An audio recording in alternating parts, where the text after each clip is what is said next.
Bubulagan na ngayong Hulyo ang PVL On Tour 2025, isang nationwide preseason tournament na magpapasiklab ng bakbakan sa Luzon, Visayas at Mindanao bilang bahagi ng paghahanda ng mga PVL teams at ng national squad alas Pilipinas.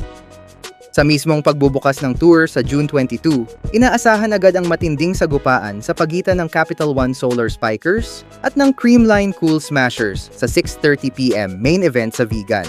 Ngunit ang mas inaabangan ng volleyball fans ay ang inaasahang tapatan ng rookie draft first pick na si Bella Belen kontra sa veteranang si Alyssa Valdez. Bagamat hindi pa kumpirmado kung makakapaglaro si Belen dahil sa kanyang national team commitments para sa Sea Volleyball League, malaking discussion ito lalo na't magiging professional debut niya sana ito. Kapag pinayagan ng Alas Pilipinas coaching staff, ito ang unang beses na masusubukan si Belen sa PVL court at hindi basta-basta ang unang assignment.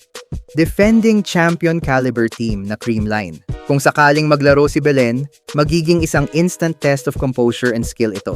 Bagamat decorated na siya sa collegiate at national level, iba pa rin ang pressure sa Pro League lalo't makakaharap niya si Valdez, isang player na sanay sa spotlight at high-stakes games. Bukod sa leadership ni Valdez, mayroon ding stability ang Creamline sa sistema nito. Pero kung may isa mang team na pwedeng manggulat, ito ang Capital One na binubuo ng young talents tulad ni Belen. Fresh legs, fast tempo, and fearless offense ang posibleng ilaban nila.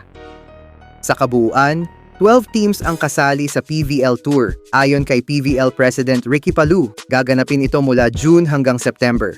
Ayon pa sa kanya, ang top 4 teams sa tour ay isasama sa isang invitational conference kung saan makakasagupa nila ang dalawang foreign guest teams.